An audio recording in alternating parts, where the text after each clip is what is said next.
de la culture mais on espère avoir bi gën moo tax tey acteurs culturels yi commencé di xool nag seen attente wala nag di làmb lan la ñu war a mën a def ñoom itam pour gis seen bopp. mais xam naa ñu wax ak balaa ngaa wax ak ndaw mi wax ak buur a gën a yomb. yaakaar naa te vu que lundi fal nañ njiitu réew bu bees fii ci Sénégal. moo tax acteurs culturels yi ñoom nag li ñuy xaar dafa bëri li ñu yàgg laaj sax dafa bëri nag te boobu ba léegi jooyanti wuñu boobu ba léegi amuñu loo xam ne defal nañ leen ko. moo tax tey nag ñu fas yéene amal waxtaan ki nga xam ne moom tamit président la mais mooy njiital association des managers d'artistes managers yi nag ku leen xam ne dañuy amal liggéey bu am solo ci acteurs culturels yi di Mouhamadou Moustapha Ndiaye mais balaa ñooy waxtaan ak moom Aïcha dafa am benn waxtaan bu ma amaloon ak ay acteurs culturels dañ leen di seetaanteelu si waat. D'accord. bu fekkee ni mbooloo mi ak yenn militants yi bég nañ ci programme mu fukk ak juróom-ñeenti candidat yi nar a jongante ci élection présidentielle ñiy yëngu ci wàllum aada ak cosaan ñoom gisuñ ci seen bopp benn yoon. Ngone Ndour di ki jiite SODAV moom moo ko xamle ginnaaw ba ñu dajewee ci seen siège muy SODAV ci àllarba bi ñu génn. dënk ne mbooleem nu mu tuddati programme yi nga xam ne que ne def nañ ko ci mbàllum culture ñun doyuñu. doyuñu loolu moom moo waral ñu ñëw taxaw nii parce que ñun dañu bëgg ñu considérer culture comme ni considérer yeneen secteurs yi mënuñu jël culture ñu jël ko traité ko comme benn petit domaine. ñu dajaloo taxawal ab comité yenn ci artistes yi di ñaawlu ñi politiciens yi di jëfandikoo seen yëf te tàgguwuñ leen benn yoon. ñoo njëkk jalgati suñuy droit amul benn parti buy deful caravane en ce moment nii. amul benn caravane bu amul musique. c'est-à-dire bu fekkee woo nga artiste bi moom ci boppam fay ko directement yaa ngi léser ki nga xamante ne bi bokk na ci œuvre boobu du benn nit bi moo ko créé am na ñeneen ñu ci greffé wu. surtout en campagne électorale peut-être que artiste boobu bëggul sa programme bëggul que ses œuvres soient utilisées par vous. porox ndoolu nañu ci bile daje ngir ñaax politiciens yi ñu gën a jox gëdd lii di aada ak cosaan. de buggee ne dañuy tabax réew. fexe ba ñëpp ñu nekk ci naataange da ngeen fàtte suñu aada ak cosaan réew bu fàtte. amul kenn koo xamante ni mun nga am ëllëg bu jub te xamuloo sa aada ak sa cosaan dëgërul kon sa ëllëg du dëgër mukk donc pas de futur sans culture. acteur culturel ya daje woon ca SODAV ci àllarba bi mer ba futtu lañ def ñoom ñooñee di ñu xamal ni gisuñu benn yoon seen bopp ci programme yi politiciens yi teg ba pare dellu nañ di ñaawlu ni ñuy jëfandikoo seen ay œuvre te yëgaluñ leen ko. culturel yi nag di soññu ak a ñaxtu ci seen i jafe-jafe ak jàmbat jërëjëf Ndiaké Mbaye ci reportage bu am solo boobule ñu wéyal liggéey bi kon. waaw keroog reportage bi dama ñëw fa daje woon ñoom nag la ñu doon jooyanti mooy gisuñu seen bopp ci 19 programmes yi candidats yi tegoon ak seen ay œuvre yoo xam ne tamit candidat bu nekk mu ngi koy utiliser te laajuñ leen si dara tey nag ñuy amal waxtaan ak kii di Mouhamadou Moustapha Ndiaye monsieur Ndiaye ginnaaw bañ la nuyoo dañ lay laaj campagne bi ak 19 candidats yi acteurs yi jooyante nañ bu baax lu tax respecté wuñu seen ay kii. Merci encore si invitation bi je pense que déjà pour beaucoup d'acteurs culturels mais d'abord avant mooy ñëw foofu déjà ma remercier un peu sur la première partie j'ai été séduit parce que on est dans le nouveau mandat du président officiellement même pas encore installé mais je vois encore que Walfadjri est toujours dans sa démarche de veille te loolu mooy li nga xam ne moom lañ leen légué muy Sidy Lamine légué leen ko ngeen nekk ci te loolu aussi lu jara rafetlu la parce que d'habitude ce changeant des Sénégalais tey nga nekk fii suba nga nekk fële bokk yéen da ngeen ci teel a summeeku quoi détaché wu et ça c'est bien parce que déjà yaa ngi gis grand bi moom mi ngi song gars yi malgré qu'il montre qu'il est avec eux mooy il cherche pas il défend pas sa position il défend une idéologie boo xam ne ñoom moom lañ ñu jaay mais aussi moom c'est l'idéal du Sénégal qu'il aspire te loolu la Walfadjri mos a taxawoo tey aujourd'hui toutes les alternances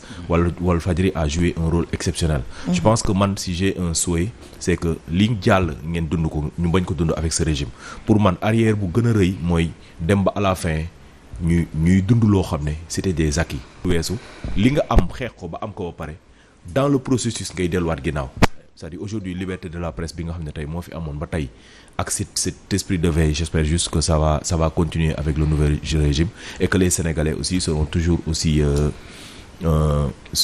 prêts à accompagner la vérité parce que dëgg rek moom moo am njëriñ quoi. Donc merci encore pour cette démarche bi nañ leen ko moom ngeen nekk et que vous commencez déjà alors que président bi sax toogul quoi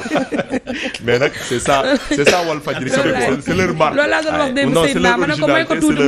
ko tuuti mu nooyi mais xam nga c'est ça votre ligne depuis toujours. Donc nit mënul wàcc yoonam quoi bu dee dafa bëgg nekk bokk nit ku jub. Et je pense que on a confiance tous parce que ñoom aussi liñ ñu jaay ba tey mooy jub boo xam ne ba tey dañul. bokk ba aujourd'hui tey kenn mënul wane si Sonko en premier nga xam ne moom moo ñu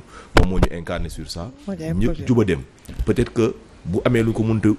jiiñ aussi ba tey y a pas des preuves accablantes yoo xam ne nit ñëpp dañ naan waa dëgg la wala du dëgg. Mais de toute manière xam nañ ne daal en résumé on peut dire que c'est une personne qui est plutôt droit ce qui n'est pas très très évident sur 100 politiciens yoo jël tey aujourd'hui parce que la marge de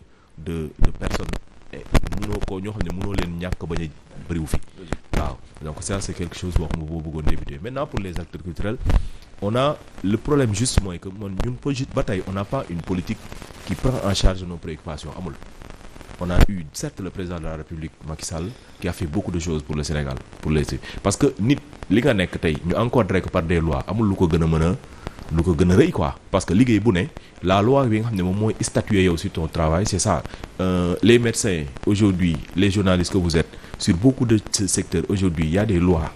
claires et nettes qui encadrent votre secteur. Par exemple, je parle de la couverture sociale. Les journalistes sont couverts par la couverture sociale. Alors qu'aujourd'hui, les acteurs culturels, aujourd'hui, ils n'étaient pas. Alors qu'il y avait une loi, c'était en travail. Aujourd'hui, cette loi, elle existe, qui est le statut de l'artiste. Ça existe. Ça, Macky Sall moo ko teg sur la table. Alors que ñi ko doon xeex nañ ko depuis jamonoy Abdou Diouf.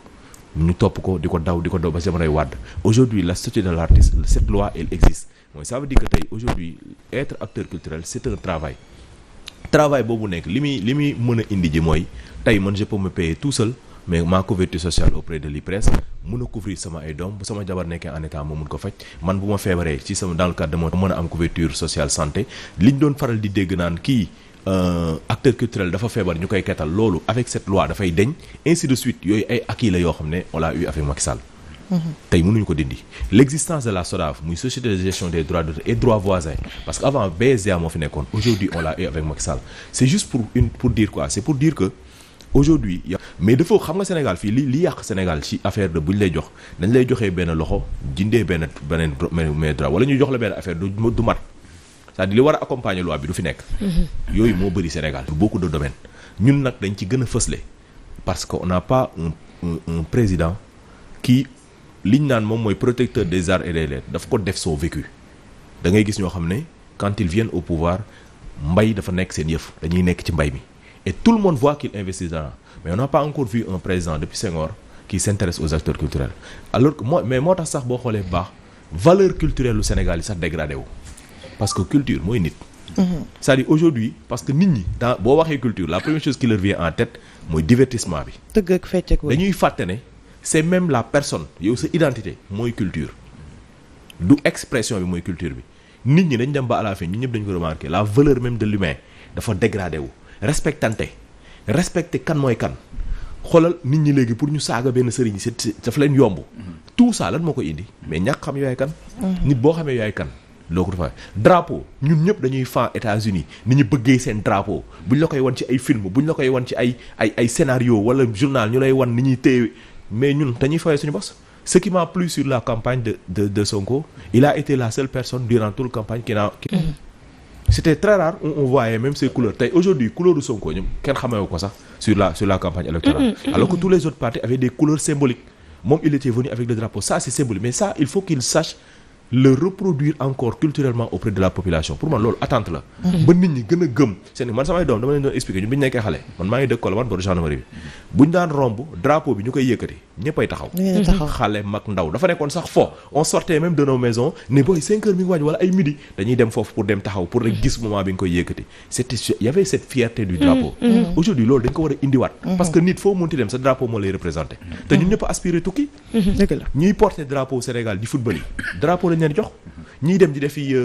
tout ce qui est national di représente Sénégal drapeau lañ leen di jox bu dee drapeau boobu ñun xamuñu mooy lan te xamuñu njëriñam defuñu ci nit ñi ba ñu gëm suñu drapeau mooy li mooy drapeau Sénégal rek am na ay nit yoo xam ne xamuñu drapeau lu muy tekki c'est-à-dire c'est des choses très bas yoo xam ne loolu c'était la richesse au Sénégal aujourd'hui nit ñi ñu ngi koy salfaandoo comme c'est pas comme du dara mbokk léegi pour ñun du dara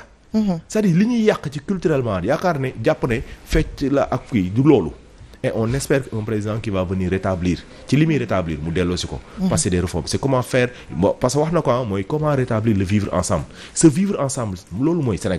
Sénégal pour un peu c'était des trucs les soubassement de ces confréries mais Sénégal loolu mooy particularité am loolu mooy richesse am première mënuñu ko fowee parce que aujourd'hui nit ñi bu ñu au-delà de bëgg Sonko bëgg diw fi ñu bokk boo ko laalee rek xam ne dëkk bi yëngal leen donc tey aujourd'hui est-ce que yooyu yëpp nan lañ koy gérer et ça c'est la culture mënuñu ko fowee il faut que ñu am président yoo xam ne dañuy bàyyi xel li ñuy def ils font partie intégrante des soubassements de ce pays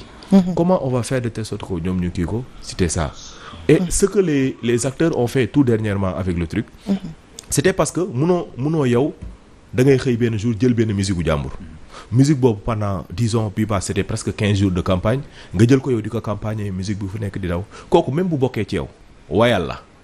moom droit yi moomu ko moom moo way mais moomul droit yi way bi ci gën a siiw ñëpp xam ko fi mooy boobu il a fait une reprise de morceau de Viviane mais mélodie yi moomu ko musique bi moomu ko voix bi la moom peut-être moom moo tëggaat morceau bi avec ses propres paroles droit d'auteur la ci am mais morceau bi yëpp moom amu ci du droit d'auteur kese dafa am leneen lu ci bokk moo tax bu ñu ko waxee ne dañ dem fay te ñoom ñoo waroon jël responsabilité dem fay mooy les chefs de parti ñoom ñoo waroon saa yi ñu waree jël benn musique pour cette campagne ñu dem SODAV juste laaj ñaata la fay après dem defi jee musique bi campagne c'est aussi simple que ça day tax ki jël vraiment son investissement parce que loolu la amoon moom pour Sonko moom li mu amoon pour defal ko Sonko parce que waykat la mooy maye baatam dem na studio way au moins moom ñoom ñu remercier kooku dem fay ay droit ba nga xam ne bu campagne bi jeexee bu SODAV waree séddal ñu ne ko yow de si campagne bi passé gagné nga ci temps ci kii moom mu am ko parce que le vrai salaire d'un artiste ce sont ses droits d'auteur parce que loolu mooy li régulier loolu mooy li nga xam ne c'est constant et puis il y a des fiches qui le montrent les autres prestations qu'on fait ce sont des prestations de service da ngay def jouer fii ñu fay la nga jouer fii ñu fay la mais SODAV société de gestion yi ñoom ñoo lay jox vraiment un salaire constant parce que salaire aussi mooy lan salaire mooy fooy amee bulletin de paie nga xam ne da ngay am sa xaalis fan la jógee taxe di si génn loolu SODAV nga koy amee donc acteurs culturels yi di wax ne que dañoo violer loi numéro 2008-09 lan lay signifier exactement loi c'est la protection des droits d'auteur et droits voisins on peut pas utiliser une œuvre sans déclarer sans payer et ñoom ñëpp duñu fay depuis presque campagne yëpp on l'a toujours dit mais il y en a pas un seul la seule personne dont je me souviens à ma connaissance qui l'avait fait c'était Abdourahmane Diouf avant les parrainages il était venu là-bas pour ça il avait fait ñun on avait les photos on avait vu il avait fait ça mais à part ça il y a pas une seule personne ici au Sénégal buy def loolu et je pense que loolu c'est quelque chose boo xam ne dañ ko war a ñoom dañ ci war a yar seen bopp mais même bu dee artiste bi moo jël décision wëy candidat bi dafa war a fay tamit non artiste bi moom day dem way mais kii utiliser œuvre bi même bu dee artiste bi moom moo dem jox leen morceau bi ne leen xoolal li ma leen wayal moom da leen jox pour ñu leen peut-être pour la campagne et il y a deux options ou bien nga fay artiste bi prestation bi mu lay defaral sur scène mais les droits da nga ko war a fay parce que l'utilisation de ce truc artiste bi rek moomu ko ok donc loolu la c'est juste que yow booy utiliser benn œuvre ku mu munti nekk même si vous ici vous utilisez une musique pour une générique cette musique génère des droits yoo xam ne kooku rek moomu ko c'est-à-dire li ngeen di dégg rek moomu ko ñi nga xam ne ñoo ko moom c'est pourquoi on paye au niveau de la SODAV les droits et à la SODAV de dire dans cette musique qui est la générique peut-être de réveil il y a tel et tel instrument ñoom ñoo composé musique bi ñoom ñoo ci am droit d'auteur ñii ñoo def lii ñii ñoo ci am droit lii ñu jox leen ko donc loolu lay jëriñ donc cette loi il sert juste à protéger utilisation œuvre boo munti utiliser ak œuvre bu mu munti nekk œuvre boobu nga utiliser même des œuvres graphiques par exemple tey réveil la personne qui a fait le logo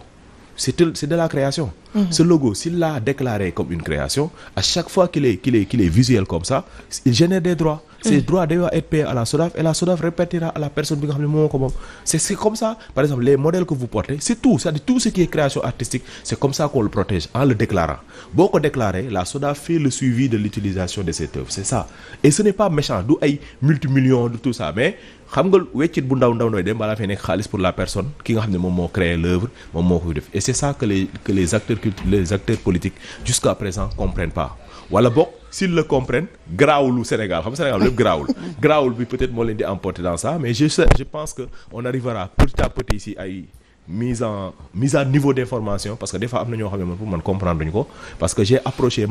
des politiques avant les trucs c'était pour voir un peu les programmes comme ni nga wax c'est vrai que ñu bëri ils avaient pas la culture dans leur programme li ñu lay defal c'est juste ils mettaient culture et ils mettaient juste ay phrases banales ils savent même pas que statut de l'artiste bi c'est une réalité auquel on est en train de se battre la copie privée nga xam ne c'est loolu moo mën a révolutionner un peu la difficulté du secteur de la culture jusqu'à aujourd'hui on s'est battu pour que Macky Sall signé ko avant muy wàcc mais aujourd'hui on est toujours en attente peut-être que Diomaye ça va être une de ses priorités parce que c'est juste une signature moom moo ci des peut-être dina nekk quelque chose qui va aider les acteurs de la culture ainsi de suite je pense qu'on est là en train de veiller alors Ndiaké il est 8h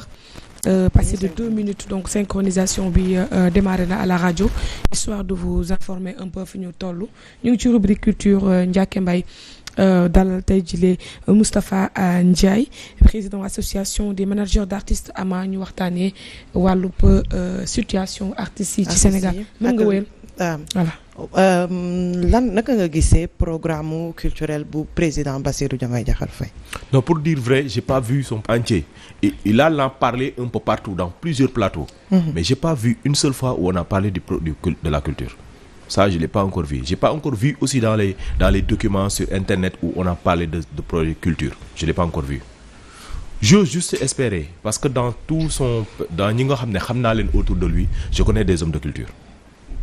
espérons juste que il sera dans la continuité parce que très sincèrement aujourd'hui la dynamique sur laquelle le ministère de la culture était bien pourquoi pas en côté de dañ leen xamuñu ne man je suis très impliqué ministère yu bëri yoo xam ne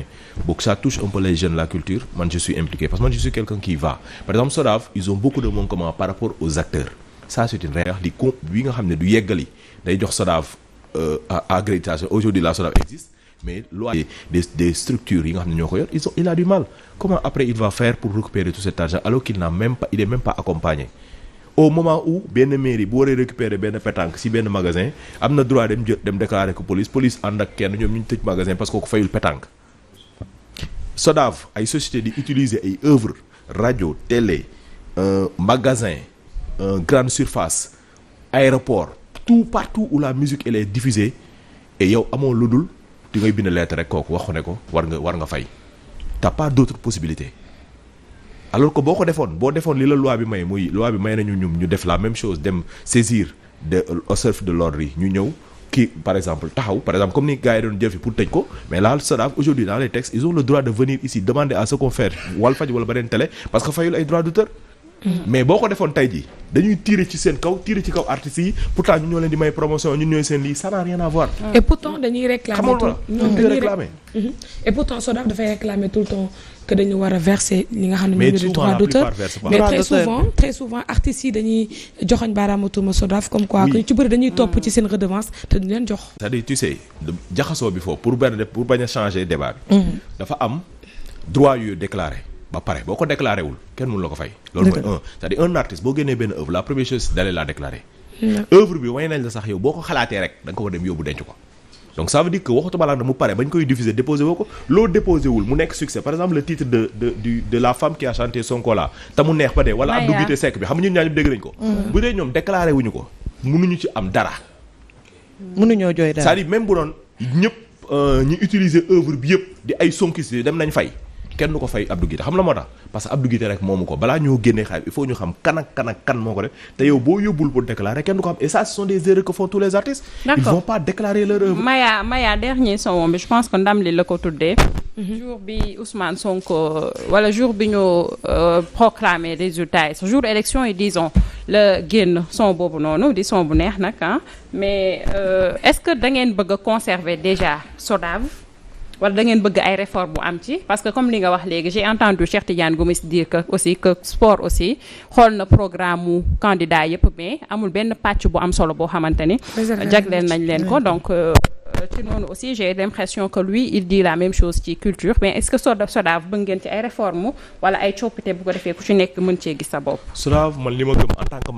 manager qui accompagne des artistes ñoom c'est-à-dire suñu artistes yi la seen ay pour man s'il y a plus d'accompagnement de l'État de la société SODAV bu ñu amee plus d'accompagnement de la SODAV plus performant pour le bénéficiaire des artistes mooy des ayants droit. C'est-à-dire accompagnement lañ soxla plus foofu parce que l'institution SODAV ni ñu ko tëggee je te jure devant le monde dafa baax c'est-à-dire les textes yi ko régir yi ko créer dafa baax bëri na état yi dans la sous-région yoo xam ne ils se sont inspirés de la SODAV pour créer seen société bëri na ñoo xam ne ils sont en cours de création ci SODAV lañu inspiré woo dem la seule chose qui manque c'est un meilleur accompagnement de l'État un accompagnement vivant quoi lu réel li ñu accompagner SODAV pour que mu gën a xarañ ak aussi aider leen pour que recouvrement yi gën a réel artistes yi nag loolu suñu côté la ñun acteurs culturels ñun ñoo war a gën a sensibiliser artistes ñuy dégg jël seen œuvre di ko déposer beneen réalité mooy faut jouer faut prester da nga war a indi une fiche buy wane ne jouer nga fa signé par la personne bi nga xam ne moom moo la jël nga déposer ko parce que avec ça qu'on puisse topp distribution bi mi ngi mel ni tey yow nga ñëwoon tey jii di joxe don tas ko ay droit noonu la mel c'est-à-dire mooy booy joxe œuvre bi ba pare saa yoo joué fenn da nga war a indi benn fiche buy wane ne lii laa fa def lii ñii ñoo ko moom. mais est-ce que yéen tamit yéen a ngi def ay formation ak ay atelier de mise en niveau pour que artistes yi xam ne ñoom aussi am nañu devoir bu ñu war a def avant de réclamer leurs droits. non ñun moom defe naa moo jumul 2023 2024 bi instabilité bi surtout 2024 bi 2023 bi du moins la ñu deful ay activités yu bëri mais ñun ama depuis qu'on a créé ñun loolu moo tax sax suñu association bi teel a siiw ñun duñ toog 2 mois te def ci ay ateliers on fait tout le temps des formations autant à Dakar et dans les régions selon les moyens yi ñu am ak possibilité ak